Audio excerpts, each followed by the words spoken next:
I'm Gina Carter. I've been in Arizona now for 30 years. I grew up in Chicago.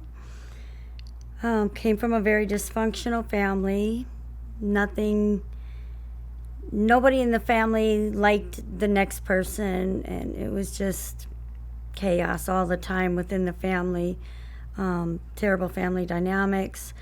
My mom and dad, they got divorced when I was in kindergarten. My dad had an affair with my mom's best friend, and that kind of broke my mom down. I remember her never coming out of the bedroom. After that, we lived with my grandmother, and she never would leave the bedroom. She cried all the time, and she ended up going out with some friends and getting on drugs, and that was the beginning of her. The rest of her life was just on drugs. And my father eventually got custody of us, which was, he should have left us with my grandmother. That was the safest place to be, because he was an alcoholic and using drugs as well. But his parents had money, and they were able to get a lawyer, and they won the custody battle. So my sister and I had to go live with my dad.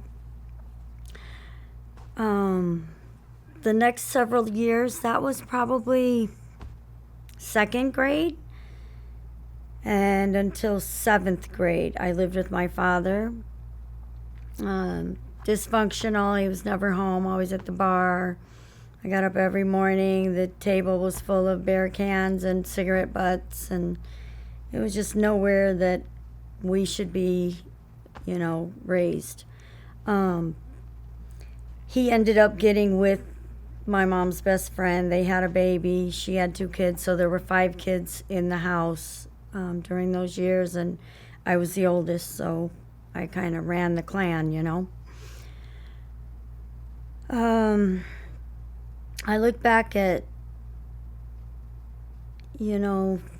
positive parts of that childhood, and there were none unless I was at my aunt's house or my cousin's or something like that, but nothing positive in that life. At 14, I asked my dad, could I see my mom? And he kicked me out. Well, he didn't know that we had had some contact on the phone prior to that, so when he kicked me out, I went to go live with my mom. She was clean at the time and doing pretty well. She was on a methadone program, but for the most part, doing better in life than what my dad was doing. Things went pretty well there, but she wasn't stable either. And I witnessed a lot of that instability and playing the methadone program for more drugs. And at 16, I was pregnant, had a baby. My mom moved me to Florida to try to get me away from my ex-husband. Couple months later, she found more drugs in Florida. So I came back to Chicago by myself and my son and got with my ex-husband, which resulted in several years of, we were together 17 years, but he was abusive, very jealous. He sold drugs. He was a big-time drug dealer. We had everything we needed materialistically. Money, cars, furs, clothes, all that stuff, but we were miserable. And he was still jealous, and he was still beating me up, and I had nowhere to go.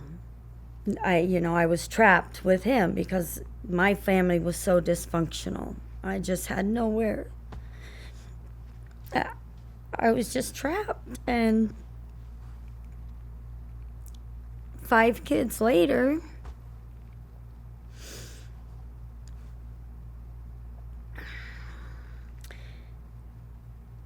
so we got to a point where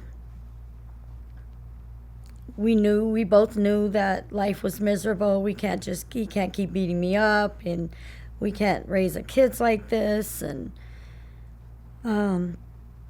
we went to church. That was going to be the answer. I had been watching some church online and stuff, and just feeling God calling me and calling me. And I kept saying, let's go to church. And his family kept telling him, you guys got to go to church. And we went to church. And that day, after the sermon, the preachers just stood up and said, there's a couple of you out there selling drugs, and you're miserable. You need to give it up right now and give your life to God. And we did. Both of us committed our lives to God then. But it was hard for him. He couldn't stay on the straight and narrow. He still was jealous. We were going to church, raising our kids in church, and over the course of the next 10 years, I'd say. Yeah, over the course of about the next 10 years, I was involved in the church. I ran the nursery. It was a small church. I knew everybody. We were there all the time. We would put on our happy face when it was time to go to church, and then we'd get in the car, and it would be the same crap accusing me of smiling at somebody or something like that. And I went through those next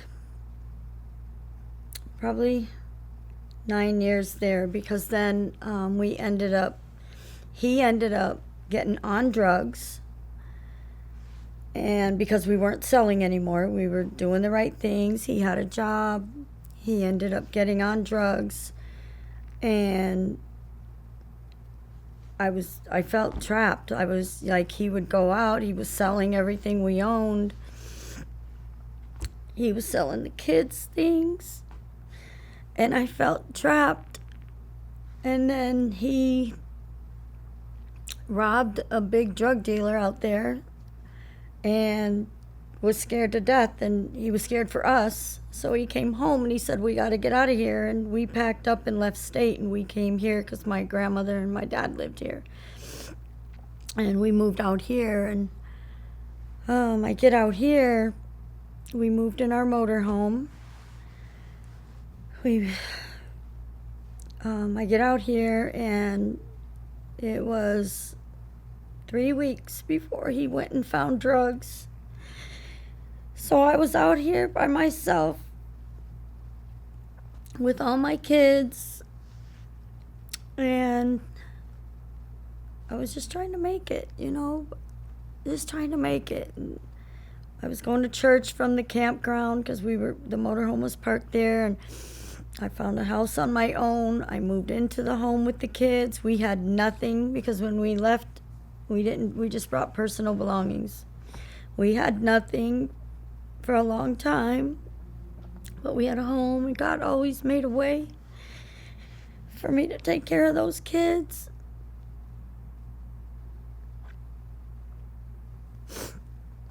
He always put clothes on their backs. I was on welfare, and at that time, I knew I had to do something, and I got in school. I started going to college. I had already taken some prereqs in Chicago, so I was ready for the nursing.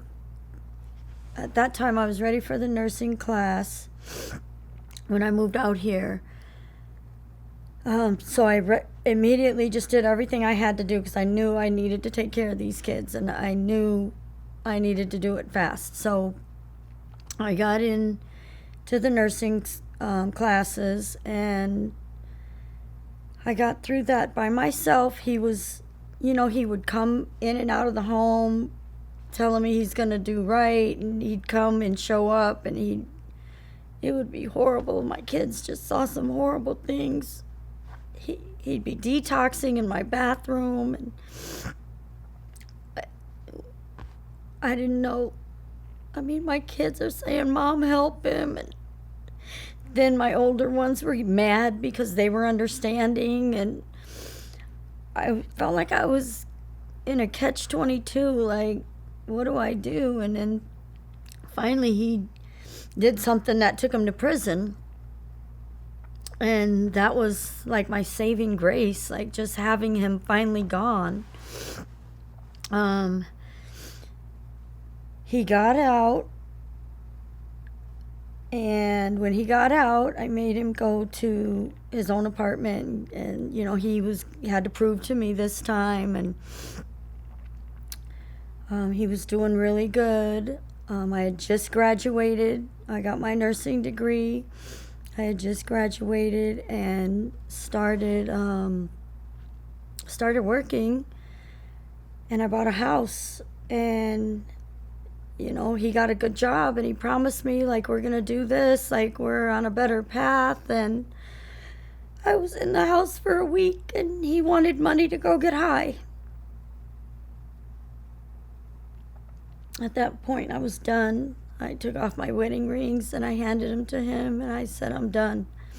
You can go get high, and please don't come back here. And he did. He left. We never heard from him for a long time after that. So during the time, I'm still taking my kids to church by myself and trying to do the right things by myself. I'm working full time. I've got 5 kids at that time, and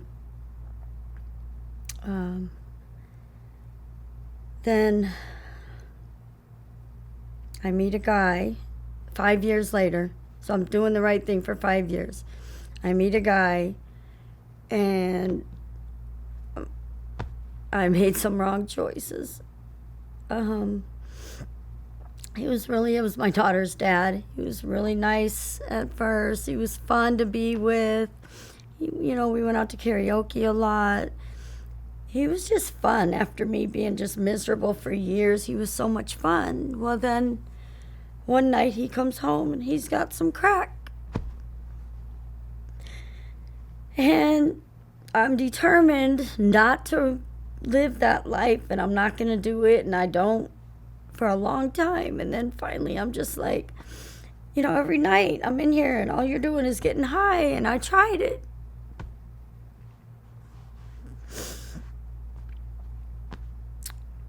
That took me down the next couple of years to a point where the problem with me is I was a functional addict. I kind of wish that I wouldn't have been, so that I could have hit bottom quicker. But I could still go to work. I could, I would be clean all week during my work days, but on that off day, I was ready. I was just ready to get high.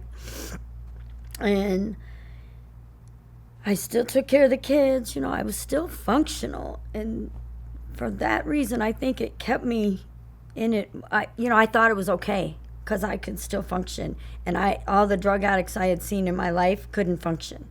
So I thought I was okay. It was the justification to me. And I got to a point that I felt like I couldn't not do it if I didn't want to. And I was getting scared.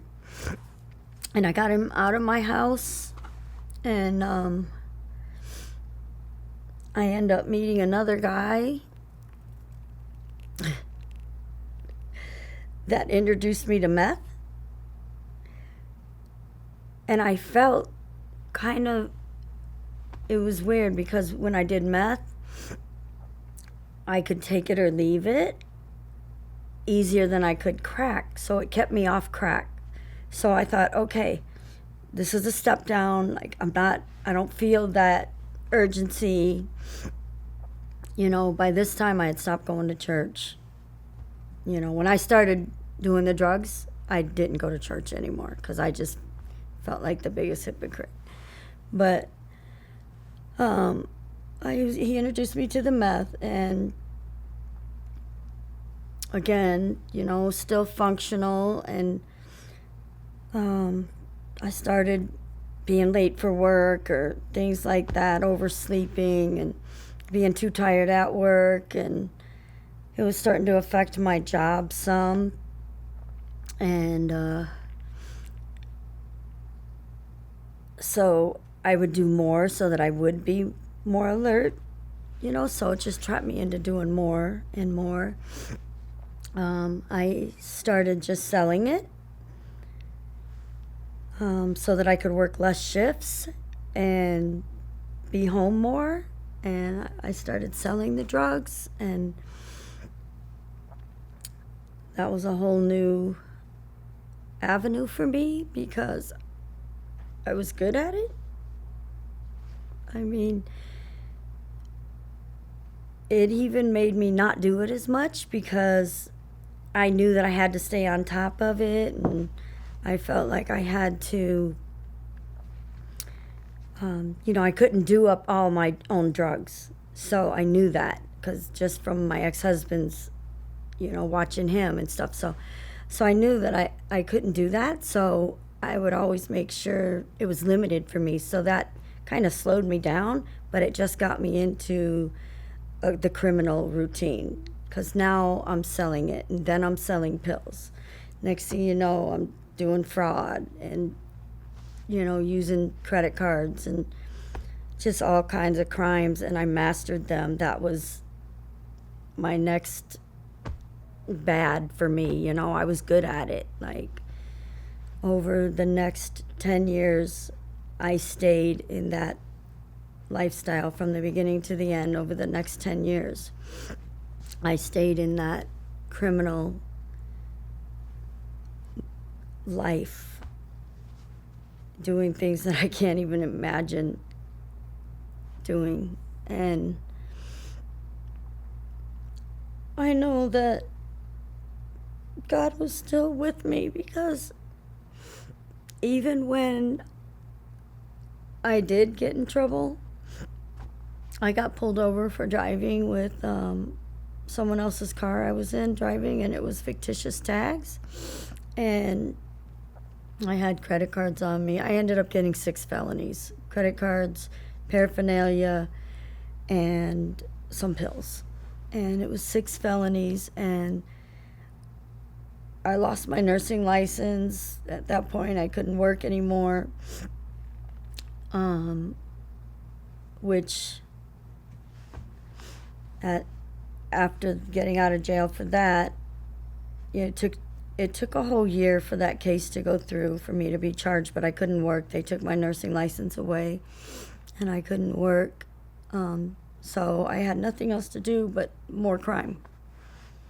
I was in a catch-22. I had never, from the time I was 16, I had a baby. I couldn't go to work for $10 an hour. Actually, then it was $7 an hour.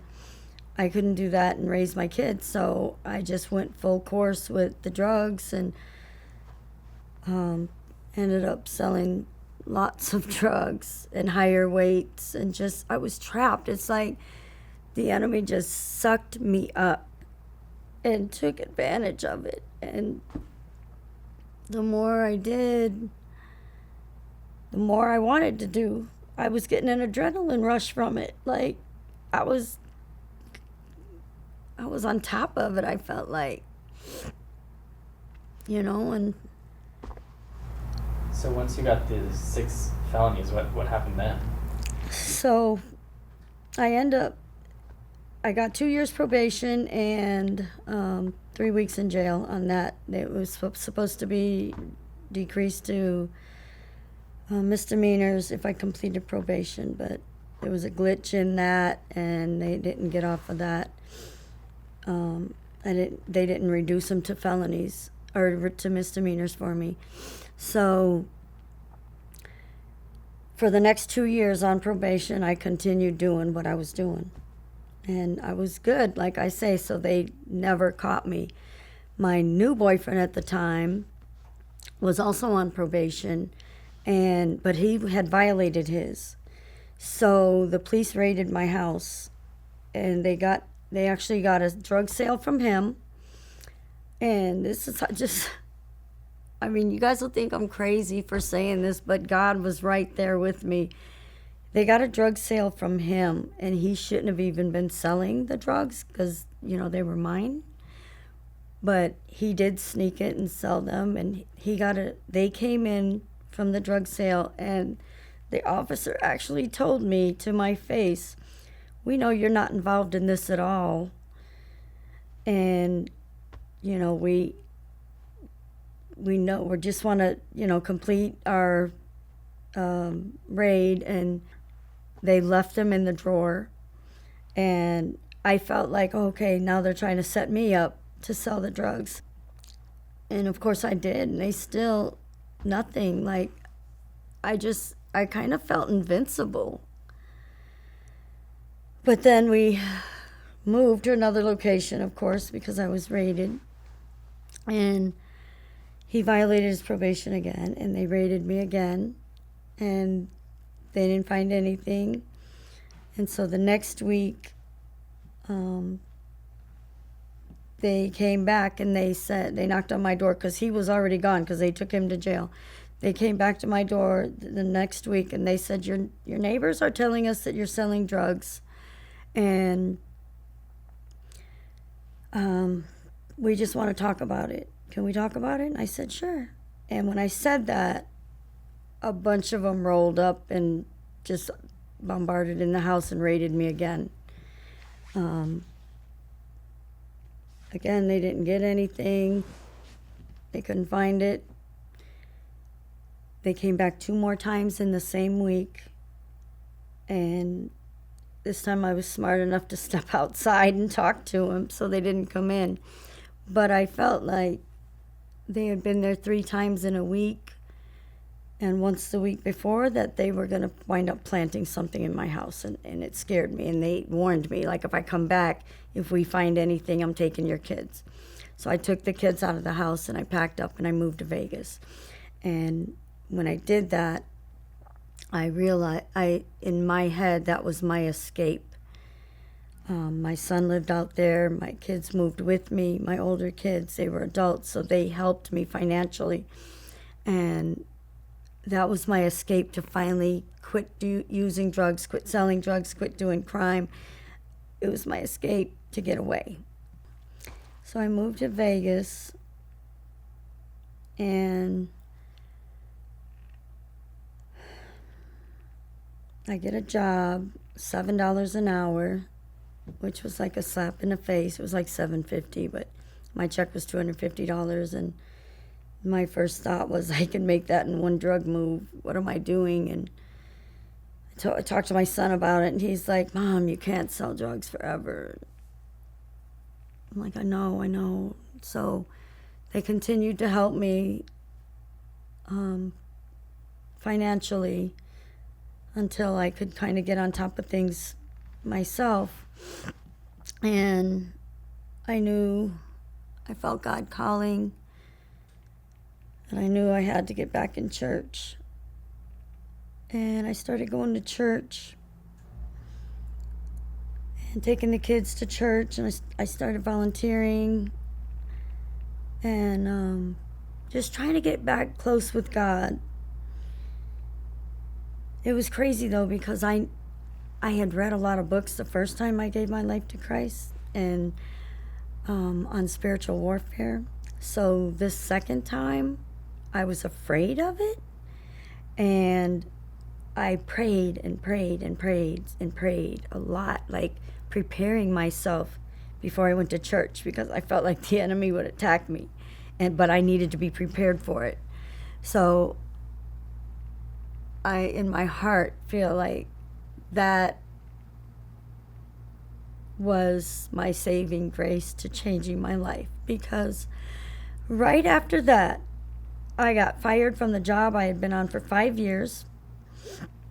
And I was like, now what? Like, what am I going to do?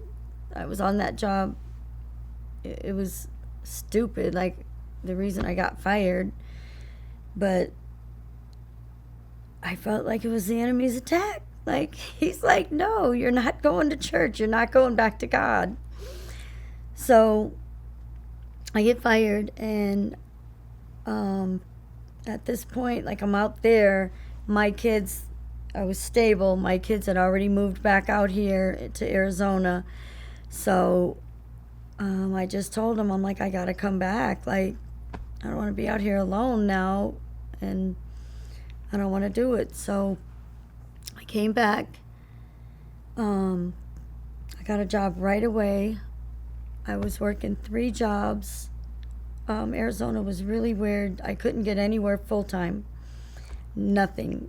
I was working like 8 hours at Dollar Tree and 20 hours at Sam's Club, doing and just everything, $10 an hour jobs, but I was working everything I could. And over the course of the next year, God really provided for me. He provided everything that we needed. I was qualified for the apartment when I moved here, which I was shocked after how many evictions because of being raided, you know. So, he, even when my checks were not enough, he provided that exact amount. One time I was $250 short, and my son called me and said, Mom, I'm going to send you some money, which he often did when I lived in Vegas because his kids lived out there. So he would send me money to give to his kids. I says, okay, but you know I live in Phoenix now. And he says, yeah, I just figured you might need some money because you just moved. And I said, okay, how much are you sending me? $250.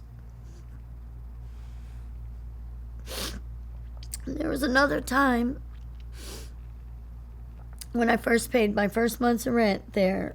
I didn't know I had to pay the water bill with it, and I just paid the rent. And so then they had called me, and they're like, you need to pay the rent too. And I'm like, well, I don't have the rent because I had just got that $250 to make the equal amount for that. And I'm like, well, I don't have the water bill. And they're like, well, you have to have it, or it's going to go as late, and we're going to have to take you to court. And I'm like, oh, this can't. I just start praying and praying, God, you got to make a way. And I had some old costume jewelry, and I took it to the jeweler, and he found some scrap in there, and it was $80 for that water bill. And it was just every time God provided, it was the exact amount that I needed to just let me know that he's walking with me. I've been to 6 churches in 6 weeks when I got out here. Every time I get in the car, I wasn't happy. But if the kids were happy, we would have gone to that church because I had to go where they were happy. And they get in the car and they're like, we're not going back. So I'm like, okay, good. So at the apartment complex that I lived, Roger and Sharon Hornbeck ran the welcome committee for the apartments. And she was having they were having a pancake breakfast for the residents. And I said, it was just her and their 2 children. And I'm like, well, if you guys ever need help, I'd be glad to help you. I always help out at my church with these kinds of things. And she says, really? What church do you go to? I said, actually, I don't have a church. I've been to 6 in 6 weeks. And she's like, well, can I invite you to mine? So she invites me to Pure Heart. I walked down the aisle mad. I'm so mad with God. I'm like, how can you do this to me? I don't like big churches. You know this. Why? Why am I doing this again? And I walked out after hearing Pastor Dan.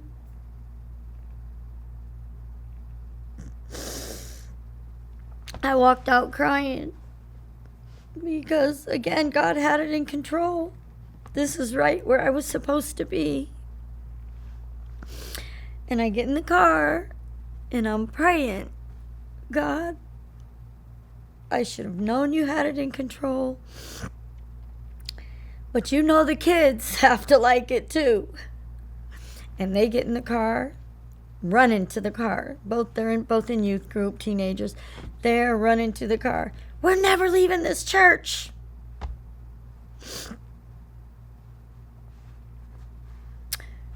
So, and I knew that in order for me to stay on top of things, not run into any old friends or anything, I needed to really be involved in my church, especially with it being a big church. So I just started serving.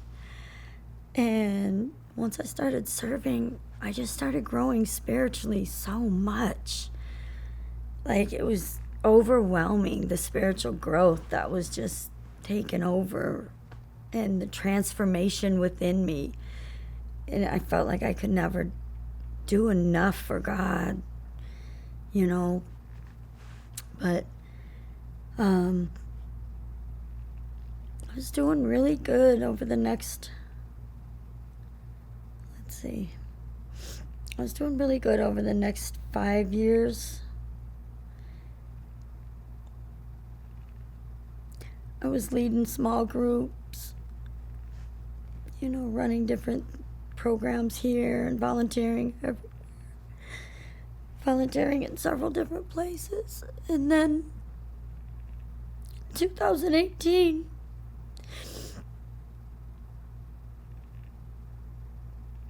in August of 2018, my 18-year-old daughter was killed in a car accident.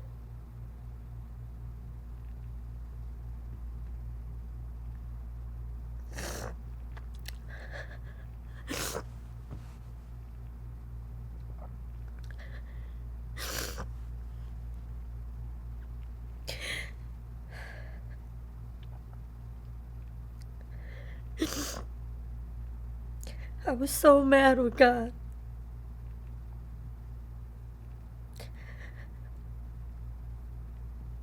But I knew in my heart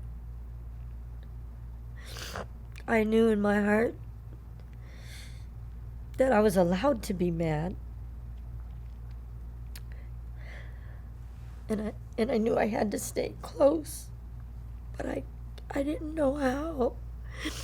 I didn't want to talk to him. I didn't want to pray.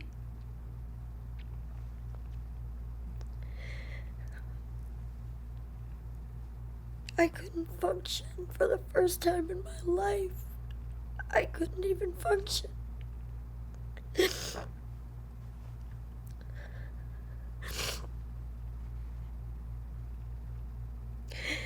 I didn't want to be around people.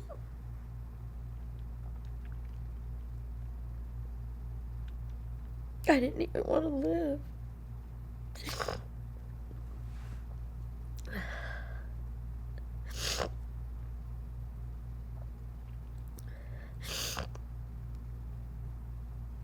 I started journaling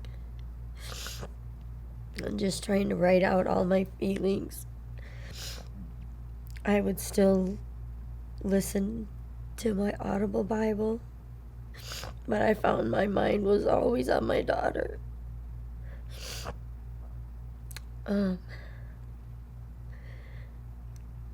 My family was broken. I watched the pain in all my kids, and I couldn't do anything about it.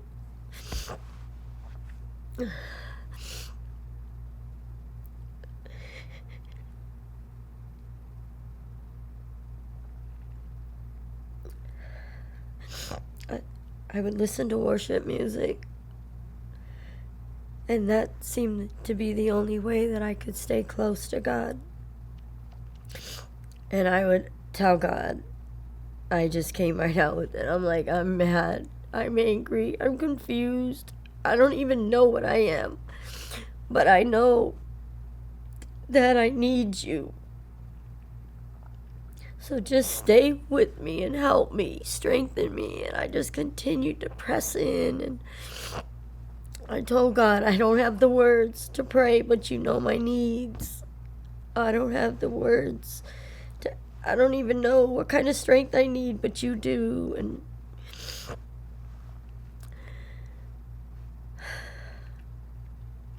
the next year was really rough.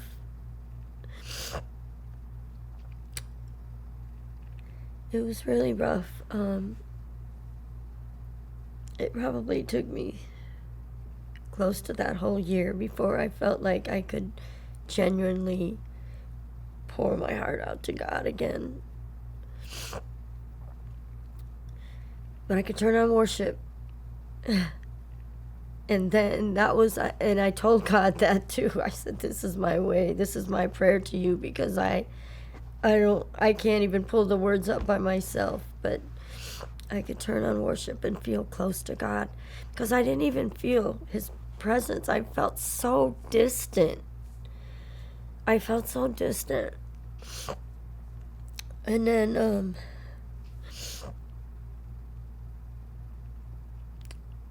I was getting stronger.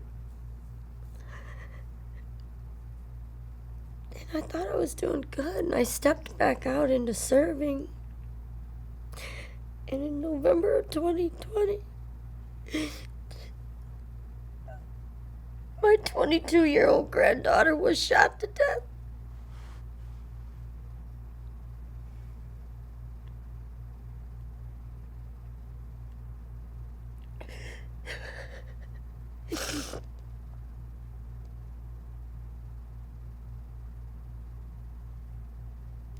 She left behind a 2-year-old, my great-granddaughter.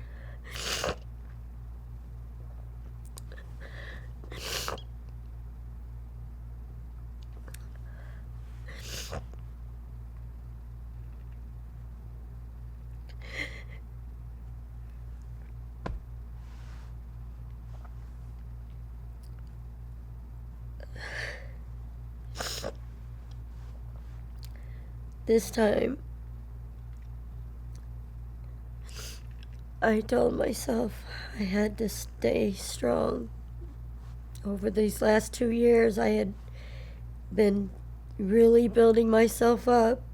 Well, over the last year, because that first year was kind of null for me and void. But the second year, I was continually trying to build myself up, not knowing I was building myself up for the loss of my granddaughter.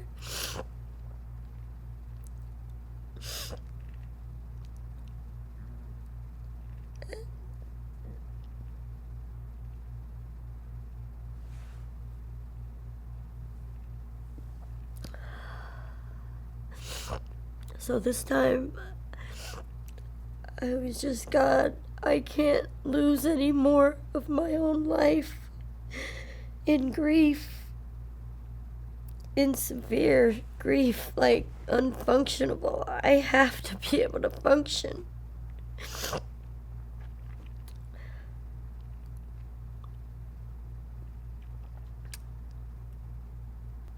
The first year after my daughter died, I had been going on the El Salvador mission trips every year. And then that next July, I wasn't going to go because I didn't feel ready again. I still felt broken. I still felt that I wasn't ready to be a servant for God. And I had been praying about it. And then I woke up and God said, you're going. And I was like, you're crazy. And I'm like, okay, if I can get the money, I'll go. And I did fundraising, and I raised enough money for 2 trips, which was more than I had ever raised. So I'm like, okay, God, I'm going to do this for you. And that July, I went to El Salvador, broken, and gave my testimony to 4 different communities. And it was just a powerful, powerful trip. God was present everywhere. Just everywhere. I got healing somewhat out of that for myself and for many others. So many women that just were going through the same things and feeling hopeless. And they were able to see God's glory in the whole thing, and the hope of Jesus in life. And so that's when I started just really pressing in. I think after that trip, I was able to really just pray and get close to God again. And then over the next year, I continued to just really focus on being close to God and getting back where I needed to be spiritually or deeper. And then the death of my granddaughter happened.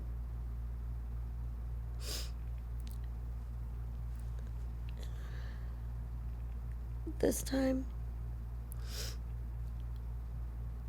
it'll be a year in November.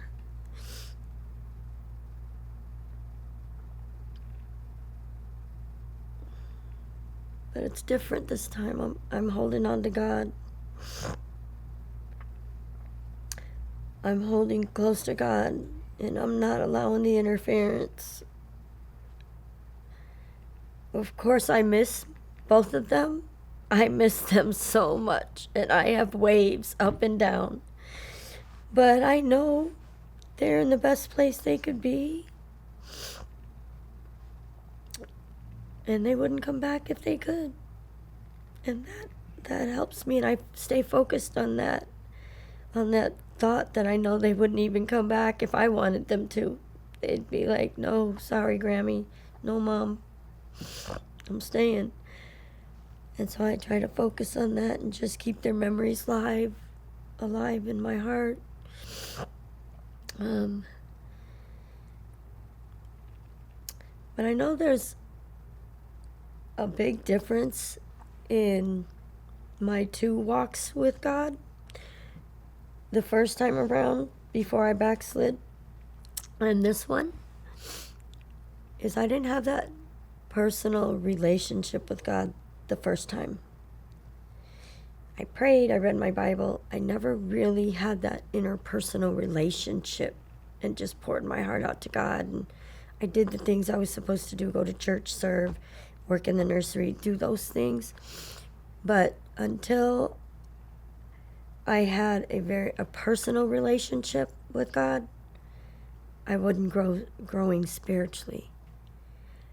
And coming to Pure Heart was the beginning of that. And when I started serving and just having a real personal relationship, I was in Bible studies that people genuinely loved me and didn't care how broken I was, and all of that really made a difference in my life. And I've always wanted people to know that it's that personal relationship. I tell everybody it's that personal relationship. You can go to church. I have friends that tell me, I was raised in church, or I go to church every week, but if you don't have that personal relationship, you're not going to get anywhere. It's just, God's always there and always provides. And if it wasn't for God and me having that personal relationship,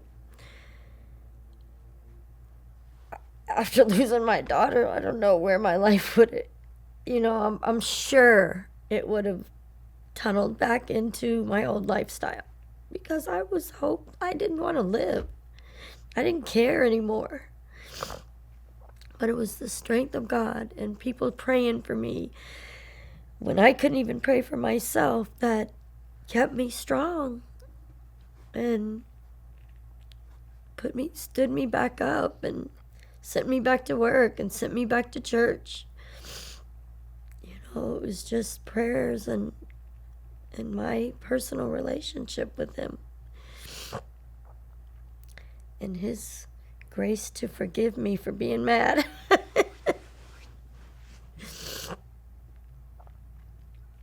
My whole family is in heaven. I lost my sister when I was 25. My little sister. My mom when I was 28. My dad when I was 30. It's just all to drugs or alcohol. And my little brother, gosh, forgot about him, about 15 years ago. Yeah, lots of loss. It's crazy though because none of that loss ever hit me with the dysfunction in my family, like the loss of my daughter and my granddaughter. That was loss undefined.